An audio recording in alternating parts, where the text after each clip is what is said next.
Yes, I have responsibility. It's my responsibility. طبعا دي مسؤوليتي، انا متحمل المسؤوليه بالكامل. I also said it to the players in there. It's my responsibility. I will protect the players.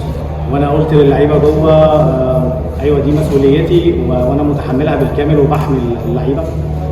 And yes, I agree there was some organizations problem with the goal.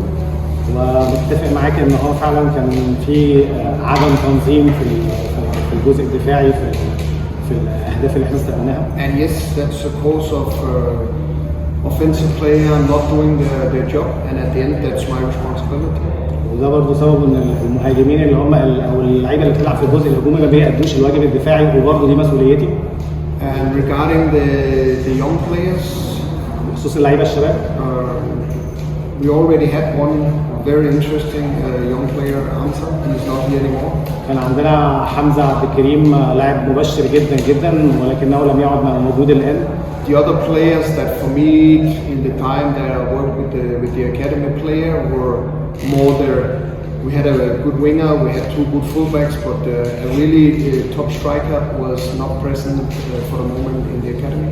لكن يعني بالنسبه للعيبه اللي قضوا معايا وقت واتفرجت عليهم بخصوص اللاعبين الشباب، كان في لعيبه في مراكز الوينج او في الباك، لكن ما كانش فيه المهاجم اللي يلفت النظر. اخر سؤال. متوكل للنادي الاهلي 6 مباريات في الدوري، هل يستطيع الاهلي ان يحصل على المركز الثاني في البطوله ويشارك في دوري الابطال؟ الجمهور بقى عنده تخوف دلوقتي ان النادي الاهلي بالكواليتي واللعيبه اللي موجوده فيه يشارك في بطوله الكونفدراليه. ازاي هتتعامل مع الموقف ده وشايف ازاي 6 ماتشات الجايين للنادي الاهلي؟ Only the supporters are not happy with the performance. I think we all are not happy with the performance. مش بس الجماهير اللي مش راضيه عن الاداء، احنا كلنا مش سعداء بيه.